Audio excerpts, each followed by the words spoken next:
I'm afraid I've got some bad news. I knew it. I love when he does that. Wrestling has more than one royal family. Adrenaline in my soul, something, something, Cody Rhodes.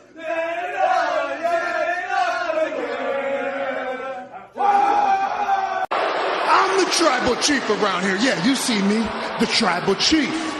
That's right. Time. But let me go ahead and tell you. Shut your bitch ass up. Hello, ladies and gentlemen. Welcome to episode 439 of the Hoots Podcast. It's yours truly, the nefarious brother Adam, a.k.a. Joshie Lopez here, live in living color in Orlando, Florida. Or to say Oviedo, Florida, back in my happy spot. Just because I'm on vacation didn't mean I was not going to be doing some work down here. I'm glad to come on here and talk to you guys for a little bit today. This is going to be a very different podcast this week. I contemplated what I wanted to do this week as far as like doing more of a breakdown for the weekly shows like I usually do. Also knowing the fact that I am on vacation and I'm handling some more personal and professional stuff down here. But I wanted to come on here and give you guys a podcast, but I wanted to have it be worthwhile in a way. You know what I mean? I just didn't want to come on here and just talk free willy just for the hell of it. Like I didn't want to go through the motions and just put out a podcast just to put out a podcast. You know what I mean? And I'm very happy to be back down here. You know, this whole time as I was setting up the strip, the whole like concept of it is like, you know, getting clarity on more things and, you know, finding some inner like deep conclusions to how I feel about certain situations and stuff like that. And I'm reassured now. And it's a good feeling. I'm reassured. If anything, me being down here has 100% validated every thought I had about moving down here. Not one thing about it has changed. I'm currently talking to you at a La Quinta by UCF here at 9:03 in the morning, which would be 8 o'clock right now in Chicago. It's a Friday. And I really got to thank my best friend Lauren for an awesome night last night. She's awesome. Her parents were like super really cool to me too, which was very nice. A really good start to the trip. I don't think I'm going to get any apartment tours done, which is the only sucky part because it's the weekend. I get it, they're all crammed, but I have, in the way through the Uber ride I took to this hotel yesterday, some of the places we drove by yesterday, like I've seen the complexes that I've been doing research on and everything like that. And, yeah, it's just right as I went to bed last night, like I feel like I have 100% conviction in every thought that I had about moving down here has just been solidified tenfold, you know. And I'm just really excited. One thing I realized too when I get back to Chicago on Monday that there's going to be a lot of change going around. I'm going to have to do more of my deeper packing, obviously. I don't know what the next month or two is going to look like for me, but I know it's not going to be in Chicago. Like I'm not going to be in Chicago in February or March. I'm just not. So I only been down here for a day, and I know like the whole like intention for me to be down here was to get the clarity that I need, and also kind of clear my head with some of the stuff that's been stressing me out back home. But being back down here is just like 100% gave me the confirmation and anything. There's no more questions. There's no more confusion. This is where I want to be. I was telling Lauren this last night.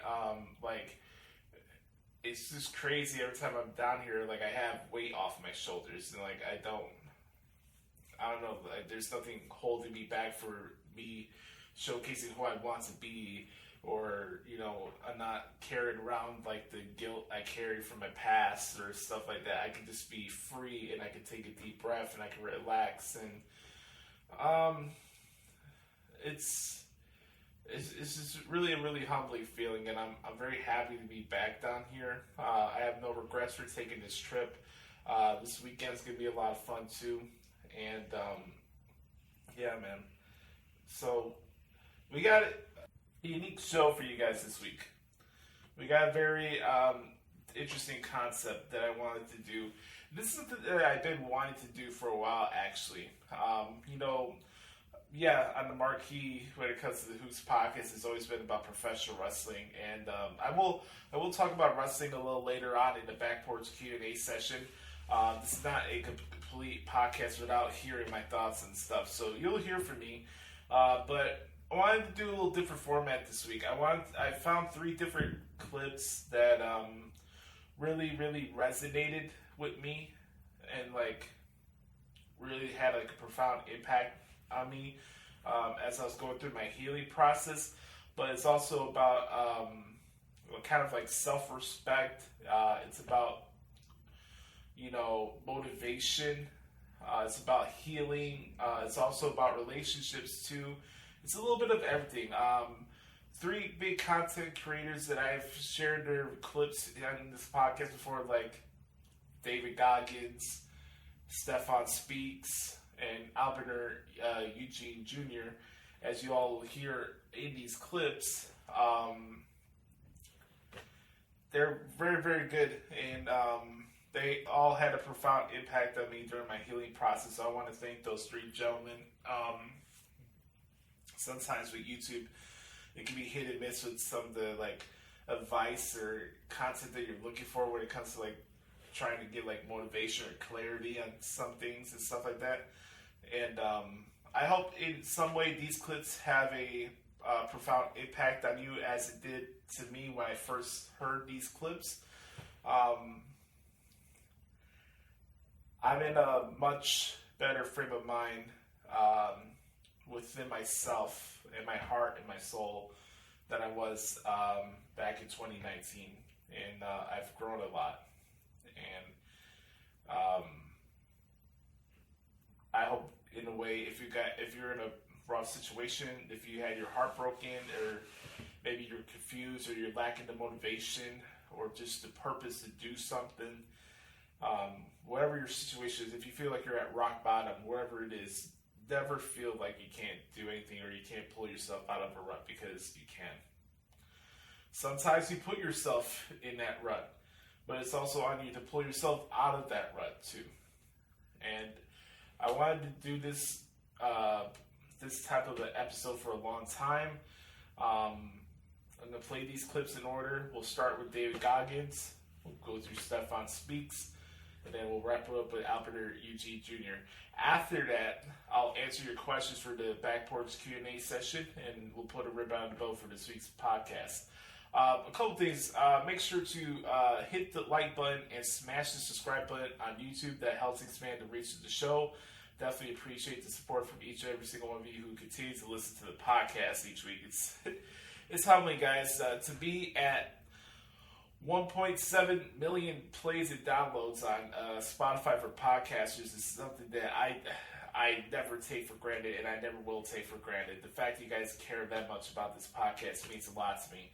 And also for the folks on YouTube, if you're still following me and stuff like that, make sure to smash the subscribe button so you can not miss any episodes. And let's get one of those cool YouTube plays. Let's get this podcast up to 1,000 before I wrap it up in 2026. So, anyways, you can find me on X at the Hoots Podcast. I'm on Instagram at Joshie Lopez Music. Make sure to check out my play-by-play coverage of Raw, SmackDown, and NXT every single week, plus the PLEs on WrestlingHeadlines.com in the results section. And that's pretty much it for plugs. By the way, also, if you want to be an advertiser for the Hoots Podcast, if you want to help expand and reach the show, the best way to do is to follow the show on Spotify. Best way to do is on Spotify for sure. But on that note, the title of this week's episode is inspired by Friends.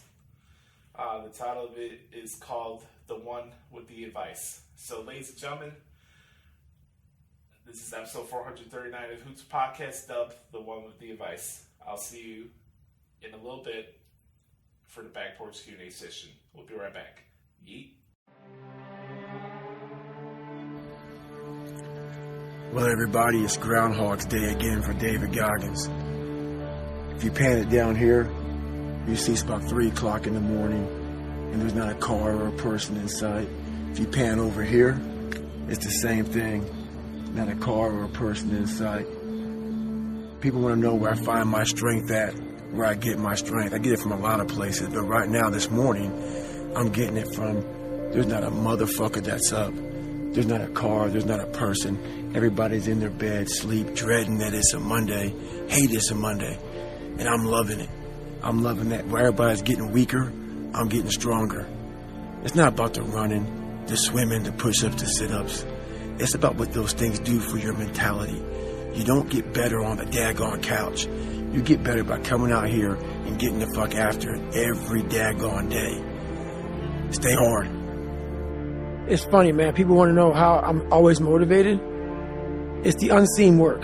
Like, I'm out running at 2 o'clock in the morning, 1 o'clock in the morning, in the gym, long sessions by myself. That's real. How I'm able to just extract dopamine, the good dopamine whenever I want. Man, I've trained 99% of my life alone. No one pat me on the back.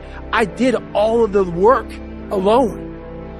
And while I'm still hard on myself, I know what I did. So whenever times get bad for me, people, all this, who's gonna carry the boats and luck? That's real. I hate that people know me for that guy, because that guy is not every fucking day. Like, when they see me, they want that energy. That's not me every day. I can extract it immediately when I need to, because when you train alone, and I lived alone for so many years in this misery, and you're able to get out of it by yourself, I can take myself to such a level of real passion and purpose. And like, the feeling I get is something I can't even explain by myself. I don't need anyone. That's why people come to me to motivate them. No one can motivate me. I have a resume full of fucking motivation. That whenever I'm down, I'm like, oh, hang on, motherfucker. Oh, you know the truth. You know the truth. You know the darkness of the fucking dungeons and the fucking demons that fly. You know. And then from there, it's like, oh, okay, you were there. You know this. There was no one there to pick up the rucksack, to pick up the boat, to pick up the log, to go in there. It was you. For too long in my life, I wanted to be accepted. Growing up, I lied. I fucking did what I could. If you fucking like UFC and I didn't, I love it. I love it, man. Let's go fucking watch it, man. Be my friend. Be my buddy. That fucking weak ass shit. I found out through this path of life, who is David Goggins? Who am I? So going through I did it alone. There was no fucking trophy on the fucking wall on the mantle. That trophy's in my fucking brain.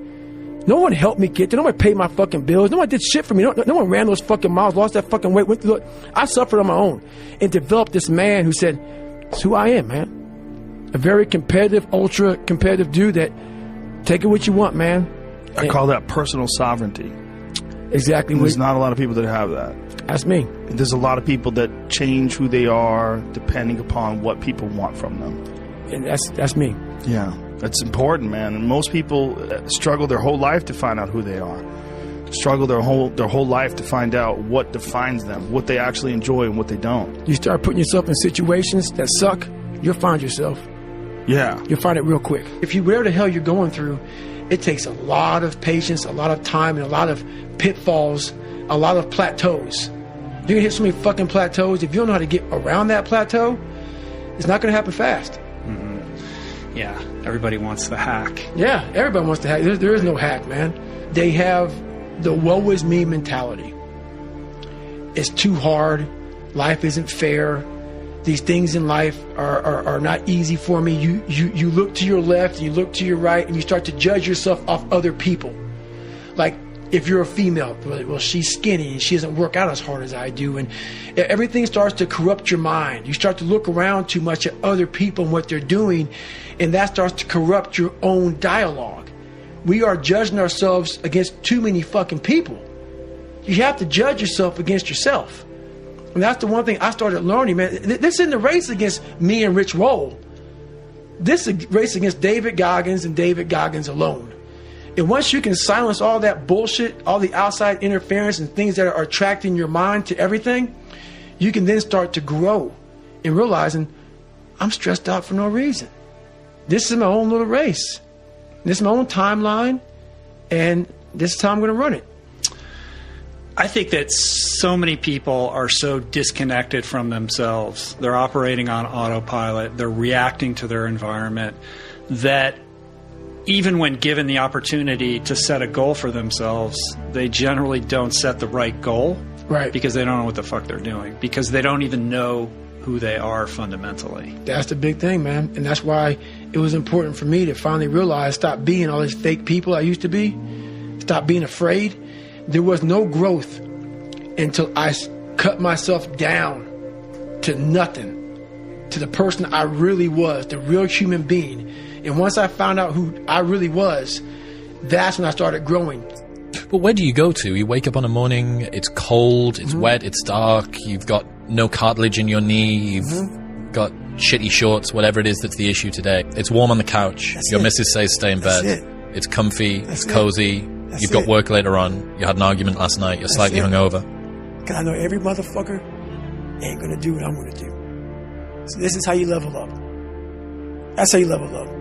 I know there's a whole bunch of people with that right there. That fires me up. That makes me fucking happy, what you just said. That brings joy to my life right there. Why? Because I know there's so many people that have the ability and just refuse to get off that couch. Refuse to study a few more hours. Refuse to go deeper, to go further. And that's where I gain the advantage. It's so easy to be great nowadays, my friend, because most people are weak. Most people don't want to go to that extra mile. Most people don't want to find that extra because it sucks. It's miserable. It's lonely. You talk about that you were kind of, lonely by yourself. I was the same way. And that used to hurt me growing up. Now I fucking thrive in that shit. That's the only place to be. There was no pat on the fucking back at 300, at 275, at 250, at 220. No, that was you. So those things that come out of me, that extract from me in the darkness, people are looking for that pat on the back. Where is it? Oh, I don't need it. Because what I've done is in the fucking unseen work, I built Frankenstein. So whenever shit gets nasty, David Goggins goes, you had nobody anyway, motherfucker. So see how I'm talking myself right now? That's me. That shit fires me the fuck up. That shit makes me fucking nuts. You had nobody anyway, motherfucker. Look around you. There was no fucking team. It was you. There was no weight loss program or mom and dad waking you up saying you can do it, you can be better, trying to build belief. You built belief when you had nothing. Rock bottom. You did that. So as times get hard for me, the truth comes out. And my truth is powerful as fuck. It's real. It's tangible.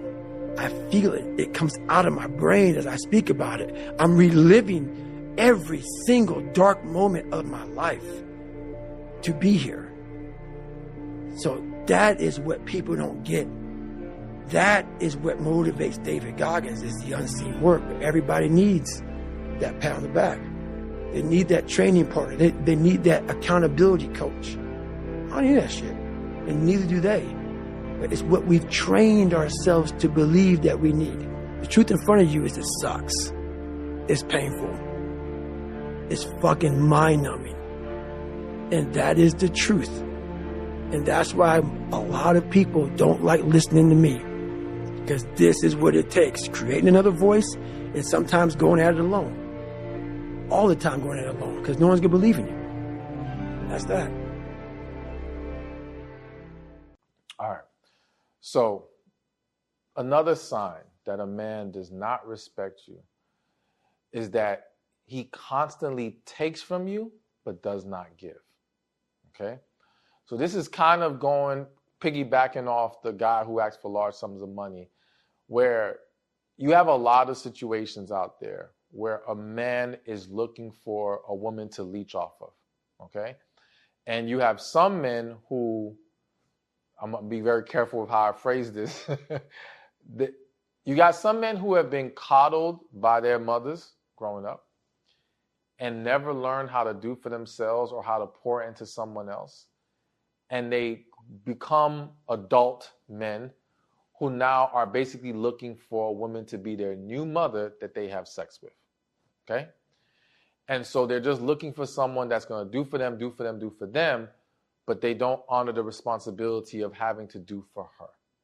Now, for the man who is looking for that kind of dynamic, and more specifically for the man who's just looking to take from a woman, again, they can be very specific about how they target certain women to be able to do that with. And so it's kind of hitting my spirit, so I want to mention this.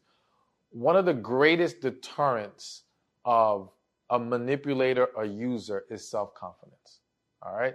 Manipulators, users, gaslighters, they're looking for any sign of lack of self-esteem.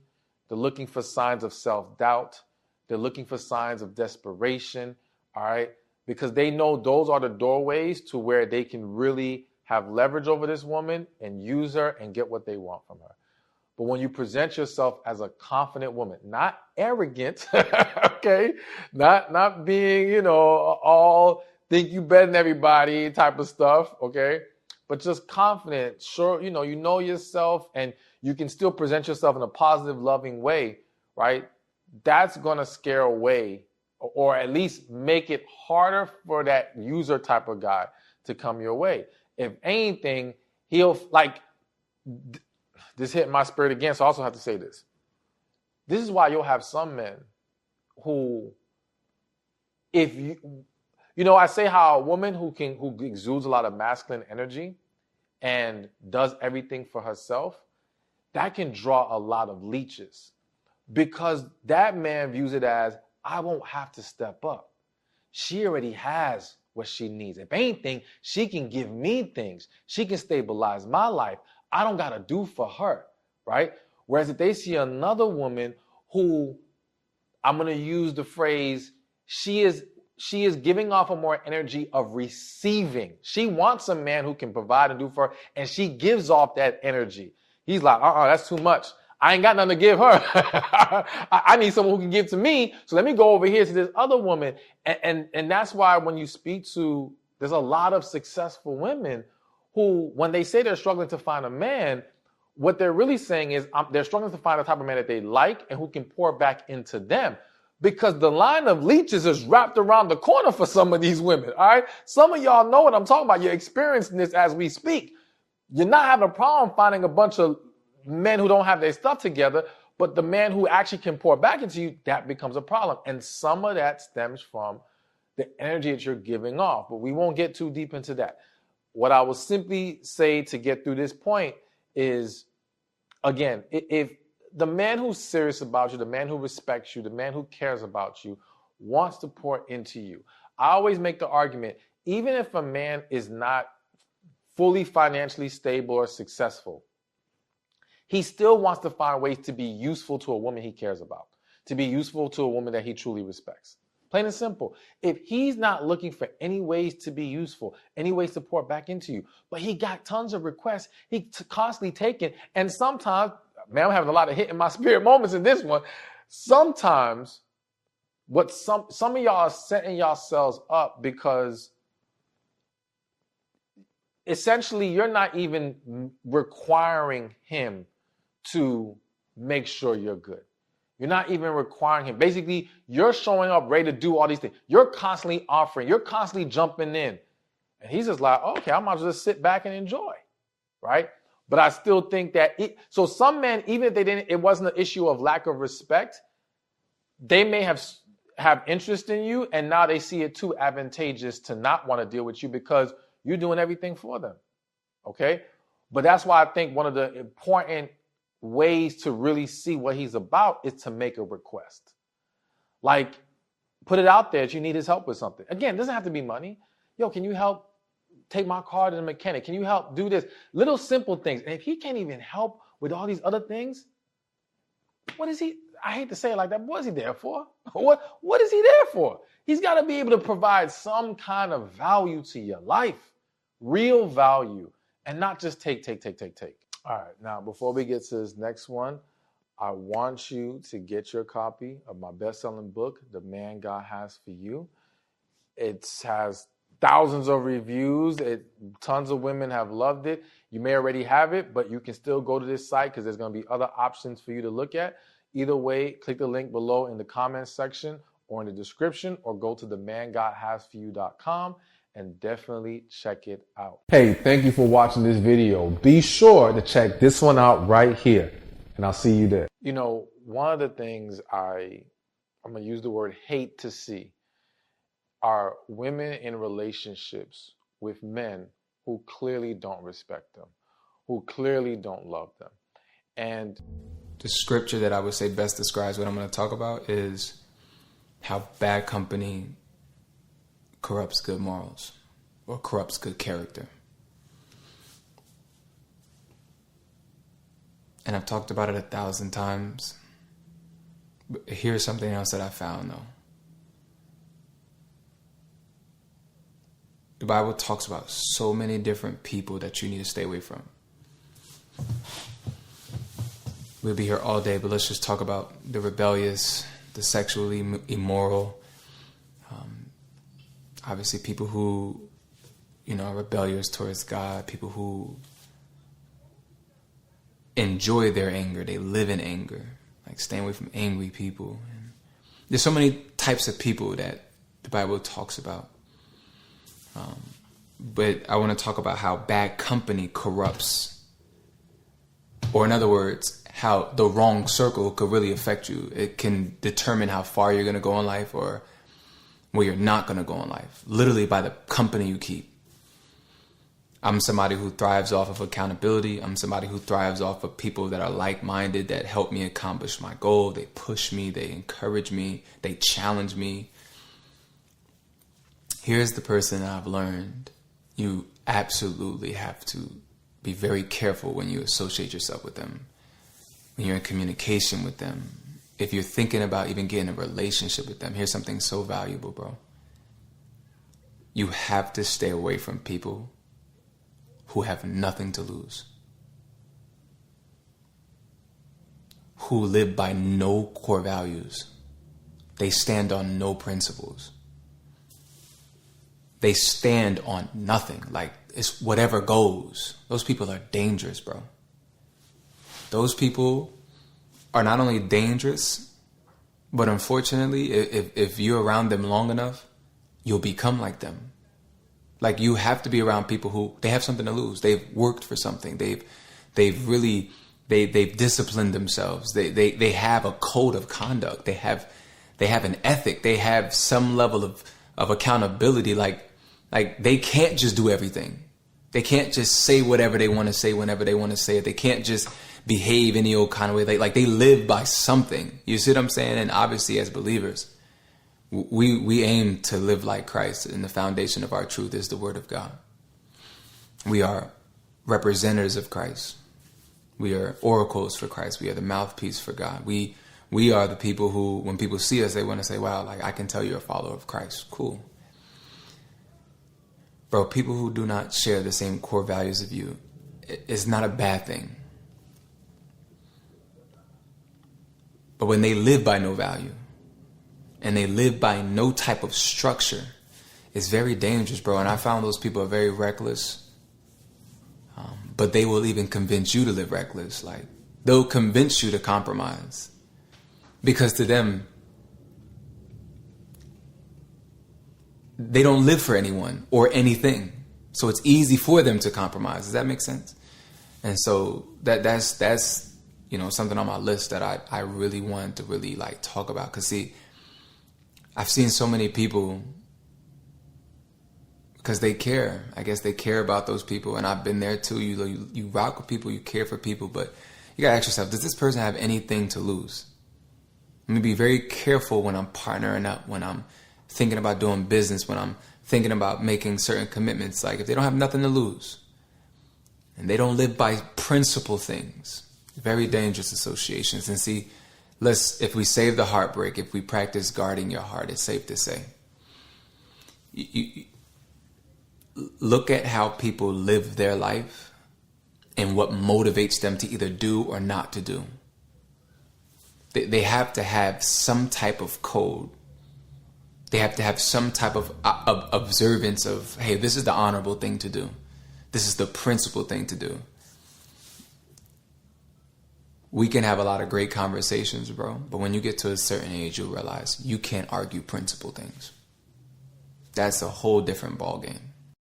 All right, guys, welcome back to the podcast. What we're excited to do here this week is the Back Porch Q&A session. As always, if you want to participate in the Back Porch Q&A session, all you have to do is hit me up on Twitter at the Hoots Podcast or the Hoots Podcast at gmail.com. Let's do it, ladies and gentlemen, as per tradition, here in the podcast at Hoots. It's time to throw up the X for the good brother Chris Saletta at 24X on the Twitter machine. Let's see what Chris has for us this week. Here we go, ladies and gentlemen. Let's do some questions for the Q&A this week. Who will be the first women's United States champion? That will be a Bailey. Yes, that'll be my pick. Bailey will be the first one. Or maybe a dark horse one would be cool for Blair Davenport, but that's just me. Do you think Carmella eventually comes back, maybe the Rumble, or stays as a full-time parent? I don't know if we'll ever see Carmella again as a full-time wrestler. I think she's content with how things are with her son, and obviously it makes sense for her to have that time away, but I would love to see her back. I just don't know if we'll ever see her like having a full-time run again. I just don't get that vibe from her, that she wants to do this in her 40s and stuff like that. I just don't get that vibe from her. Who do you think is the right OC for the Chicago Bears and Caleb Williams? I mean, does it even matter at this point, Chris? The Chicago Bears are a civic embarrassment. I am not going to come in here and do a long rant. I do not want to ruin my mood while I'm down here. The Bears are a civic embarrassment. Turn Soldier Field into a parking lot. Get the bulldozers. Get them now. Get the bulldozers now. All right? That'll be all for the Chicago Bears. Another wasted year. Another waste of my time.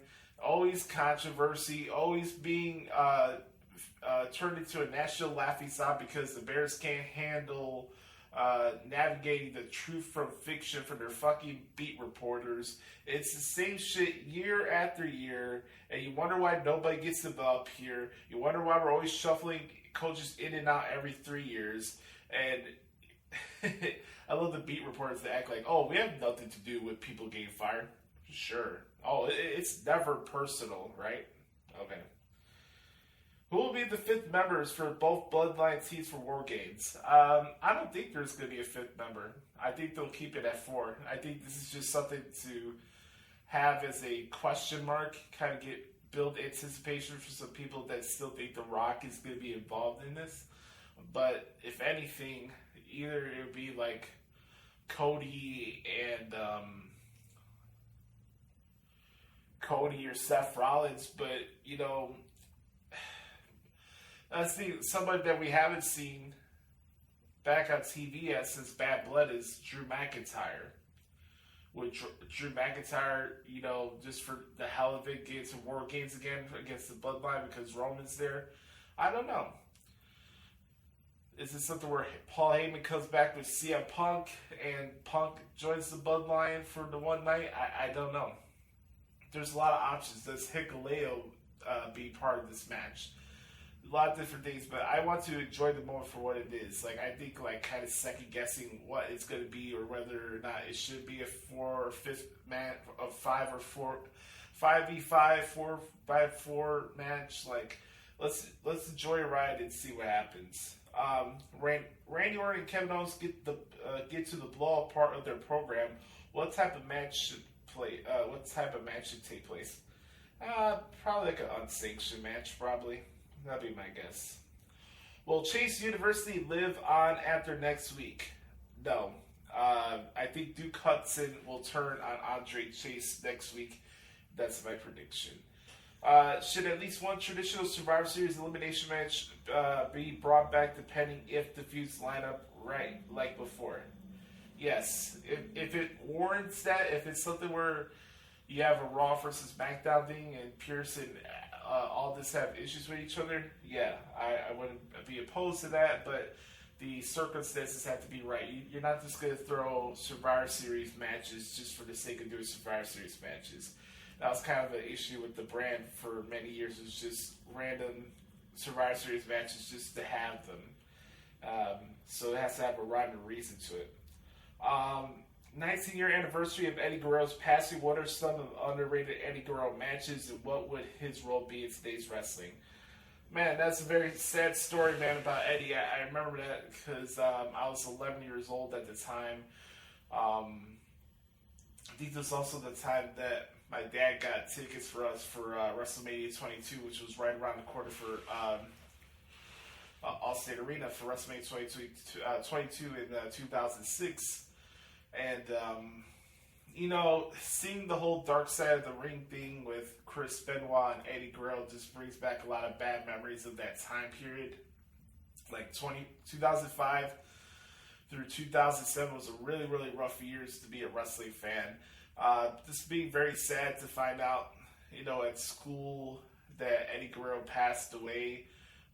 Actually, it was a Sunday, because they were doing a double taping, and they were going to do like a European tour or something, if I'm not mistaken. And just very sad, he just got over a pretty really solid heel run that he had. You're talking about underrated matches. I like the one that he had with Batista for No Mercy. I thought that was a very good match. Eddie's obviously had a cavalcade of good wrestling matches. I can't pick one that's more underrated than the other. Eddie Guerrero and John Cena parking lot brawl. There's so many to choose from. Eddie.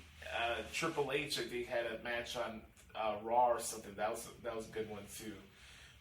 But Eddie will definitely be missed. It's crazy to think that was 19 years ago. So next year will be the 20th anniversary. But time goes by fast, man.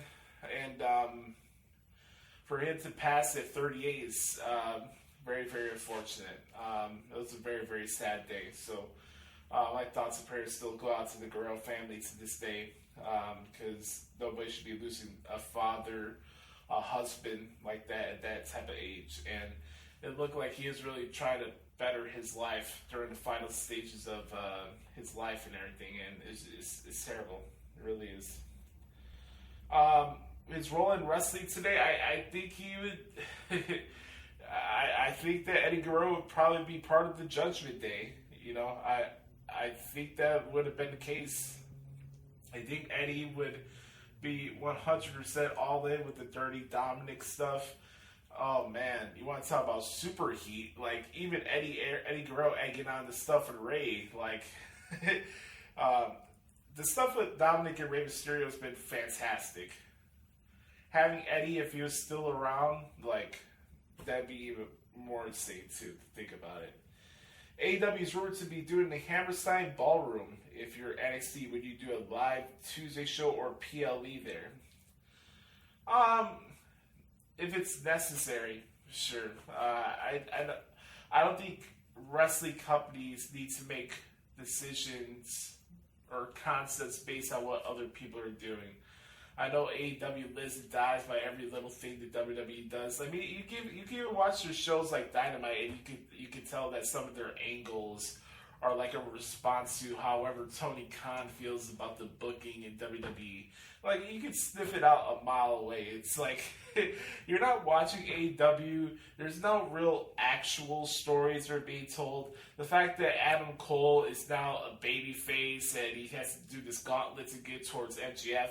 Now it's going to be MJF and Roderick Strong because there's some convoluted way to get him in the ring with Adam Cole, and it's just it's ridiculous. So I think it would be cool to have NXT at the Hammerside Ballroom, not just because AEW is having a show there.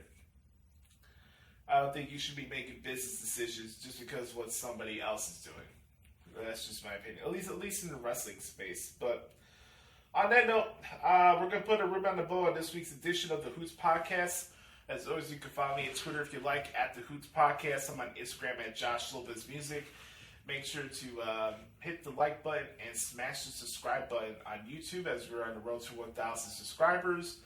We are now officially 61 episodes away from the final episode of the Hoots Podcast. It's been a great start to the trip. We'll be back in the city on Monday in Chicago, but from Oviedo, Florida, I'm Joshie. This has been episode 439 of the Hoots Podcast. Remember, folks, be the authentic product that is yourself. Remember, nobody dictates the pace of your life but yourself and the man upstairs. We'll be back here to talk more wrestling on the Road to Survivor Series right here on the Podcast of Hoots. Have a wonderful weekend, everybody. Go Bears. Yeet. Bye-bye, bitch.